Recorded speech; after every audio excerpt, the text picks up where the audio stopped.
La finance, en fin de journée, il est dur avec nous. Mais faites-moi confiance quelques minutes. En fait, la finance, c'est terriblement simple. Alors, pendant 30 ans, je me suis occupé de risques financiers et j'ai notamment été pendant 6 ans au comité de direction générale d'une banque. Et j'ai acquis une conviction très forte que je voudrais partager avec vous ce soir, c'est que les grandes banques, gangrénées par la finance de marché, sont devenues des dangers publics. Et que c'est notre responsabilité à tous de citoyens de les ramener vers l'intérêt général. Alors la seule chose à bien comprendre au départ, c'est la différence entre la banque traditionnelle et la finance de marché. La banque traditionnelle, c'est celle qu'on connaît, elle nous consent des crédits, elle tient nos comptes. C'est une organisation d'intérêt général. D'abord parce qu'il faut que le banquier défende notre intérêt avant le sien, on n'y connaît rien ou pas grand-chose. Ensuite, parce qu'il faut que la collectivité protège les banques. Une banque qui fait faillite, c'est nos économies qui partent dans l'évier, mais ça peut être toute l'économie qui part. Et donc, c'est une activité d'intérêt général. La finance de marché, c'est un petit bout de la finance. Certains l'appellent la spéculation financière, mais il y a en tout cas 2 choses sûres. La première, c'est que ça n'est pas une activité d'intérêt général. Et la deuxième, c'est que c'est une activité extrêmement dangereuse. Alors, on comprend facilement pourquoi. Une activité typique de la finance de marché, c'est j'emprunte pour acheter des actions en espérant qu'elles vont monter. Et puis malheureusement, elles s'effondrent, j'arrive pas à m'en débarrasser, je suis ruiné, je ne peux pas rembourser mon emprunt, je fais faillite.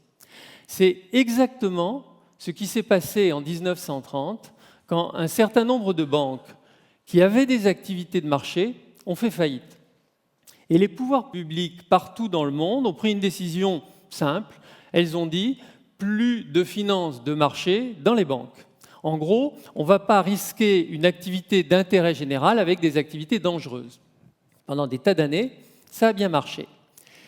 Et puis, il y a une trentaine d'années, on a inventé un certain nombre de nouveaux produits financiers qui ont complètement dynamité toutes les contraintes qu'il y avait sur la spéculation.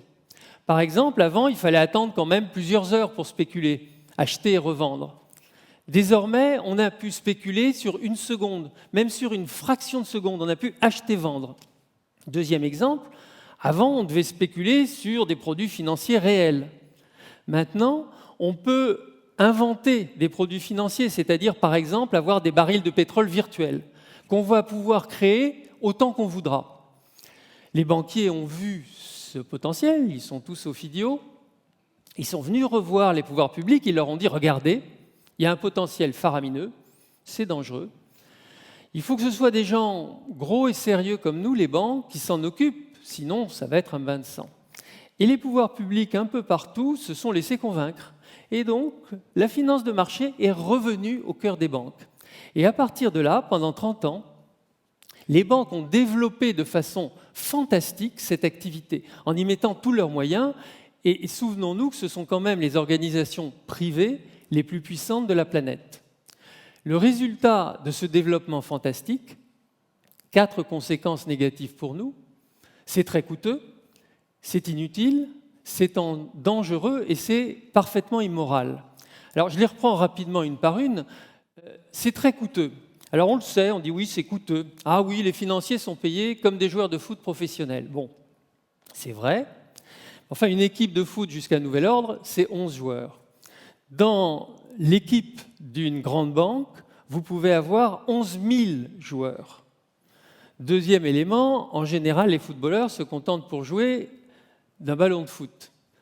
Nos joueurs de marché ont besoin d'ordinateurs extraordinairement coûteux. Et donc, on arrive à quelque chose de gigantesquement coûteux. Et c'est nous qui le payons.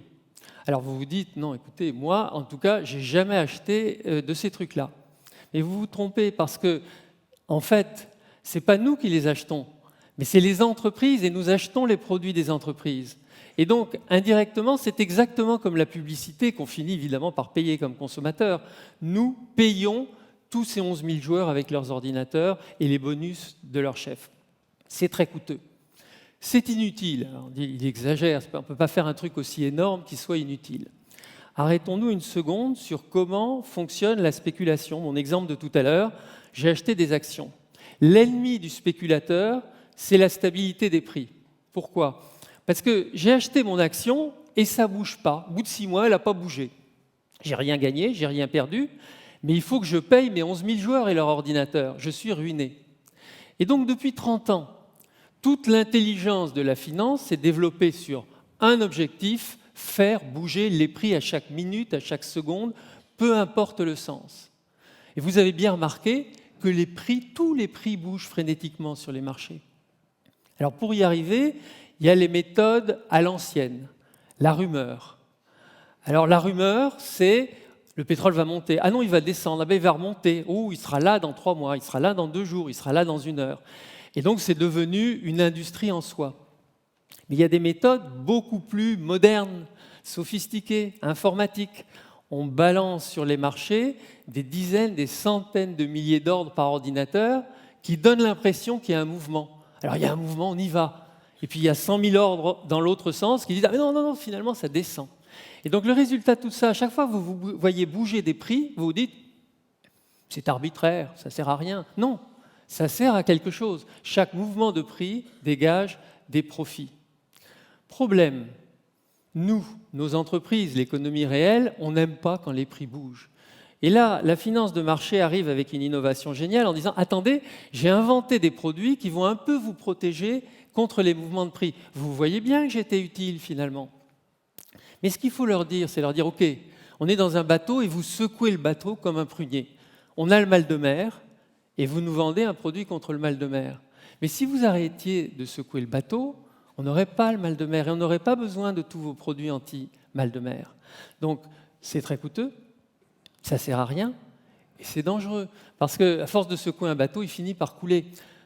On a mis du temps à s'en rendre compte parce que la finance a inventé une histoire absolument incroyable. Elle a réussi à faire croire à tout le monde que plus il y avait de spéculateurs, plus on était en sécurité. Comment est-ce qu'ils y sont arrivés ? Alors, ils ont employé des tas de mots très compliqués, mais ils sont repartis finalement de mon petit exemple de tout à l'heure. Le spéculateur qui a acheté, et puis ça baisse, et il n'arrive pas à revendre.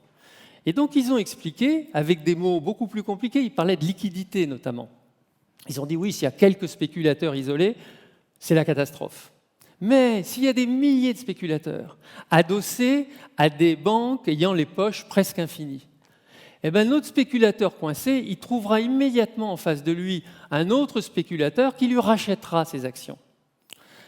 Et ils ont donc réussi à nous faire croire que le bateau serait d'autant plus en sécurité qu'il y aurait de gens qui le secouent. C'est faramineux, mais ça a marché. Et ça a été, face à un monde financier incrédule, qu'on a vu arriver la crise de 2007-2008, qui s'est produite comme toutes les autres crises depuis 500 ans, c'est-à-dire qu'en gros, on a découvert que quand une bulle éclate, tout le monde pense la même chose. C'est-à-dire que ça va tomber comme une pierre. Et que donc, à ce moment-là, vous pouvez avoir 1, 10, 1000 spéculateurs, personne n'en veut de vos actions. Et donc, évidemment, la crise s'est produite avec 2 différences, malheureusement, avec les crises habituelles. La première, c'est que, évidemment, puisqu'il y avait plus de spéculateurs, elle était plus grosse. Et la deuxième, c'est que les spéculateurs étaient des banques. Et donc, nous nous sommes trouvés, nos États, et puis nous derrière, les contribuables, nous nous sommes retrouvés dans la situation extrêmement désagréable d'avoir à sauver les spéculateurs. Parce que personne ne pouvait se permettre de voir les banques aller au tapis. Donc, c'est coûteux, c'est inutile, c'est dangereux, mais le plus grave, à mon sens, c'est que c'est parfaitement immoral. Le développement faramineux de la finance de marché a amené au développement de ces, entre guillemets, valeurs. C'est-à-dire l'idée qu'on peut gagner en une journée autant qu'en une année de travail dans un hôpital. L'idée que des écarts de salaire de 1 à 100, c'est tout à fait normal. L'idée de plus on alimente en crédit, mieux c'est. Et ces idées-là, cette idée aussi qu'on peut tricher pendant des années et ne pas aller en prison, ont détruit une partie de notre tissu social. Et une part de la montée de l'extrémisme, le dégoût dans le politique, une part de cette dissolution finalement d'un certain nombre de valeurs qui nous font tenir ensemble est largement due à la finance de marché. Et un symbole de tout ça, c'est les banques, qui étaient avant des organismes relativement crédibles et en qui on pouvait avoir confiance. Aujourd'hui, vous n'avez pas un trimestre sans qu'il y ait un scandale dans une banque. Et ce n'est pas moi qui le dis. Je prends le principal quotidien financier européen, qui s'appelle le Financial Times. Et son meilleur éditorialiste s'appelle Martin Wolf. Qu'est-ce qu'il nous dit, Martin Wolf, il y a quelques semaines? Les élites financières d'aujourd'hui sont avides, incompétentes et irresponsables. La banque la plus prestigieuse, entre guillemets, du monde de la finance s'appelle Goldman Sachs. Ses dirigeants sont fabuleusement payés. Leur rémunération, leur bonus, dépend du résultat de la banque. Et cette année, catastrophe, la banque a été prise la main dans le sac dans une vilaine affaire en trichant contre ses clients. Elle a eu une très grosse amende, son résultat a chuté. Que pensez-vous qu'ont fait les dirigeants de Goldman Sachs? Eh bien, ils ont traficoté a posteriori les règles de leur rémunération pour maintenir leur bonus malgré la baisse du résultat. Avide, incompétent, irresponsable. Je suis convaincu que dans quelques années, nos petits-enfants n'arriveront pas à comprendre comment toute une génération a pu dépenser autant d'intelligence sur une activité aussi nuisible. Alors à partir de là, que faire? Eh bien, je crois qu'on peut appeler à une transition financière exactement comme il y a une transition énergétique. Il y a trop de carbone sur la planète, mais il y a aussi trop de finances sur la planète. Et donc, quelle est la première mesure à prendre pour la transition financière? C'est tout bêtement de corriger l'erreur faite il y a 30 ans.